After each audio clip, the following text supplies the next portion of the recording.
I know finding it is to drill.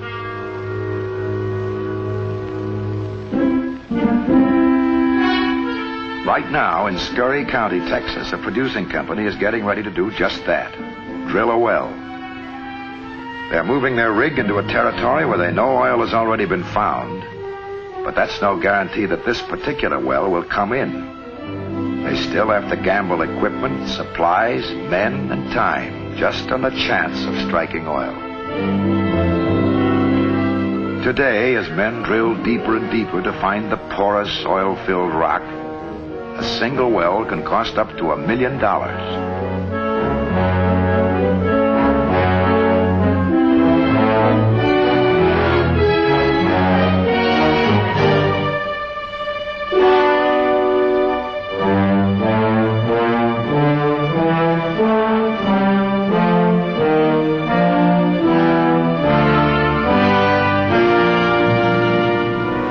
In the oil fields, some wells flow by themselves. Others have to be pumped. In many oil-producing states, each well produces under a field quota called an allowable, which is set by state authorities. Such scientific conservation methods mean progress, and nobody knows it better than the state conservation man who works with the oil companies. That's right. You know, in the old days, sometimes as much as 2/3 of the crude they might have gotten was left underground. Taking out oil as fast as possible is inefficient and wasteful. Around here, you'll find wells 20 and 30 years old being reworked and oil being recovered. But in some places, the stuff's lost forever. Measuring and checking as I do every day, you don't find such waste going on now. In many modern fields, recycling plants process a lot of the natural gas that used to be wasted. These days, the gas goes through all this fancy equipment, and out of it comes chemicals, which are used in making cloth and paint and plastics and I don't know what all. If that's not progress, what is? Well, time to eat.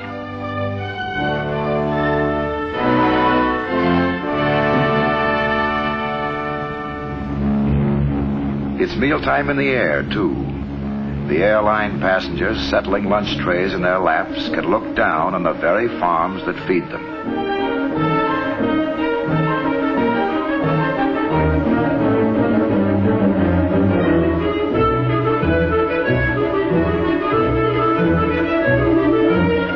Farming has changed more in the last 50 years than it did in the previous 1,000. A farmer today can work 5 times the land his father worked and still have time for leisure that his father never knew.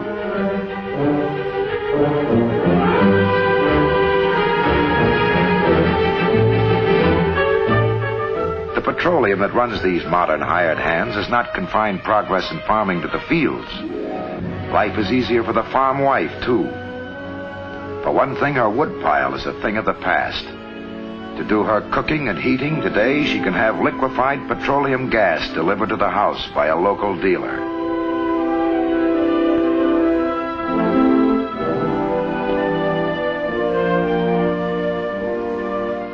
Petroleum does still other jobs that farmers would once have thought were miracles. Petroleum derivatives kill insects and plant diseases, speed the ripening of fruit, and preserve it on the way to market. Today, a farmer can fight the odds of nature instead of giving in to them. Each hour of the day, our oil-thirsty nation demands over 10 million gallons of petroleum products. Between these and the raw material from which they come, there has to be a factory. The refinery is that factory. Just a few decades ago, a refinery was a primitive still, making only kerosene. Today, some of these great plants employ thousands of people. To many an American community, their establishment and growth has meant new economic life. Listen. My job is painting, keeping the outside of all these pipes and columns in good shape. I used to live here before the refinery was built. Hunted rabbits in the brush where those alkylation units are now. There wasn't much doing over in town then. A lot of folks were even fixing to move out. But then the company moved in and set up this refinery. That gave new life to the town, new jobs. It meant a lot. Now almost every family has someone in the oil business.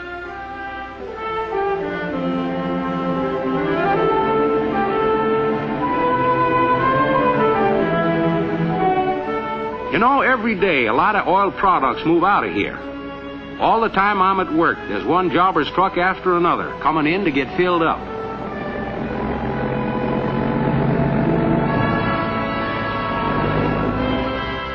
One of the biggest carriers of both crude oil and refined products is the modern tanker, which with speed and economy can deliver its cargo to any port in the 7 seas where it may be needed. The oil industry's own Navy is a vital factor in the security of our nation. This tanker sailing westward tonight from San Pedro, California, is carrying in her side and center tanks aviation gasoline, jet fuel, and diesel fuel. Some 5 million gallons in all.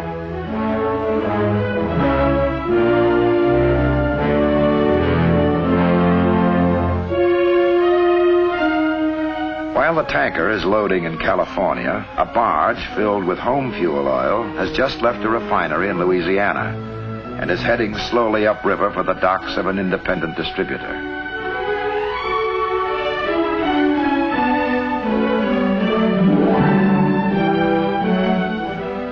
And at the same time, in the port of New York, the SS America is taking on over 800,000 gallons of bunker fuel. Since petroleum provides the power for both our ships of peace and for our ships of war, oil power means sea power for our nation. Power for the sea is also power for the land. More than any other country in the world, America is a nation on wheels.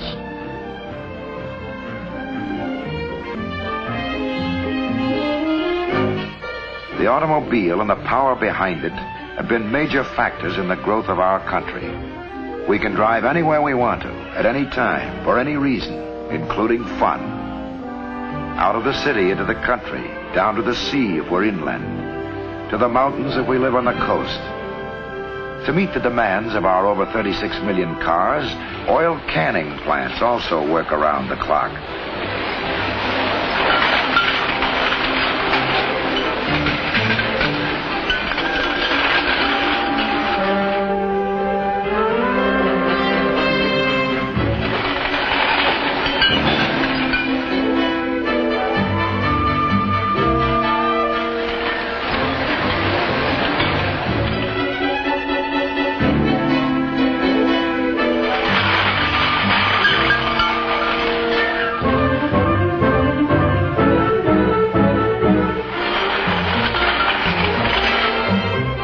Together, we drive our cars 1 billion miles a day.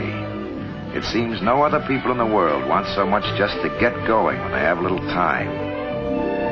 Maybe it's just that no other people can get going so easily.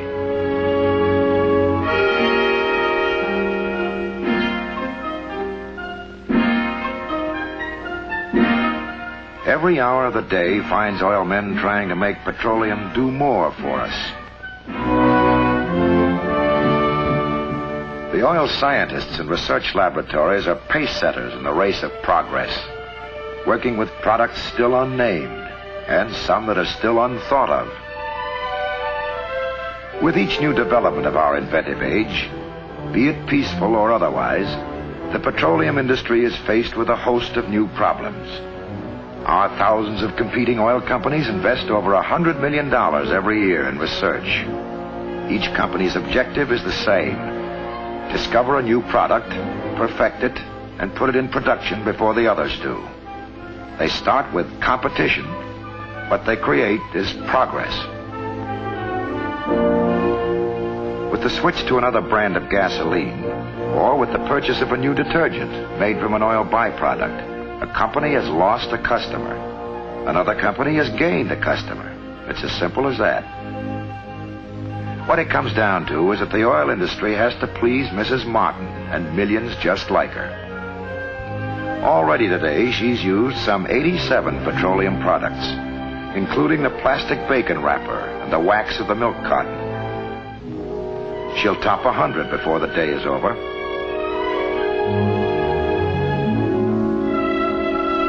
Mrs. Martin is the customer, and the customer is the boss of the oil industry.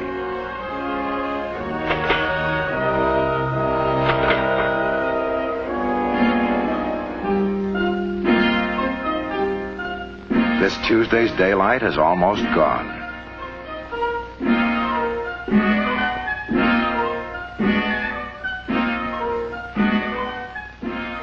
Electric power stations are getting ready for the hour of peak load, that sudden increase in the demand for service which comes with the dark.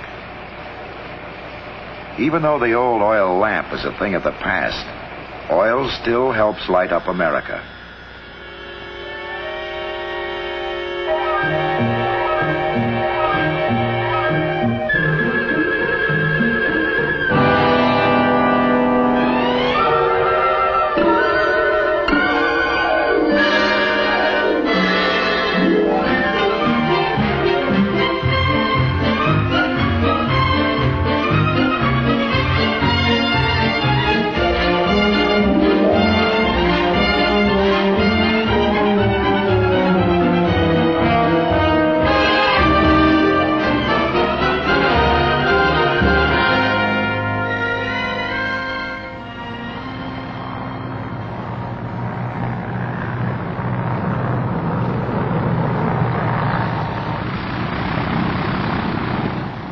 The air travelers from the west have crossed the whole continent since morning. But not for 1 mile or hour were they out of hearing of the men and women in the petroleum industry. Oil and the people who bring it to us are so much a part of our lives that they are everywhere.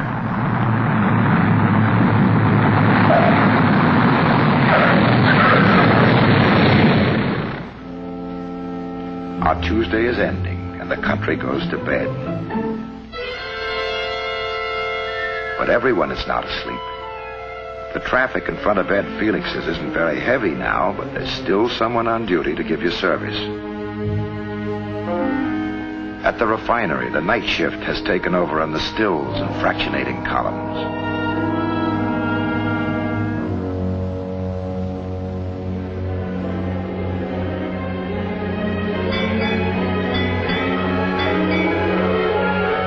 Tanker is plowing on at 16 knots.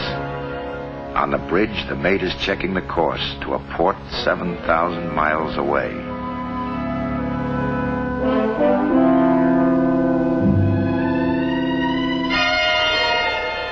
At the well in the Gulf of Mexico, the drilling bit chewing at the rock beneath the bayou is 100 feet closer to oil than it was last night.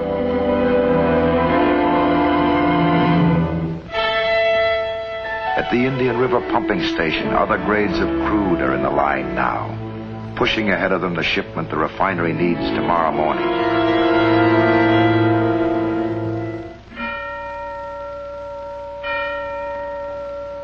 It's midnight again. Tuesday has waned and is gone. The pump does not know when midnight comes. Days are the same to it. It pumps from Tuesday into Wednesday without a halt. Each day, every day, it brings us another 24 hours of progress.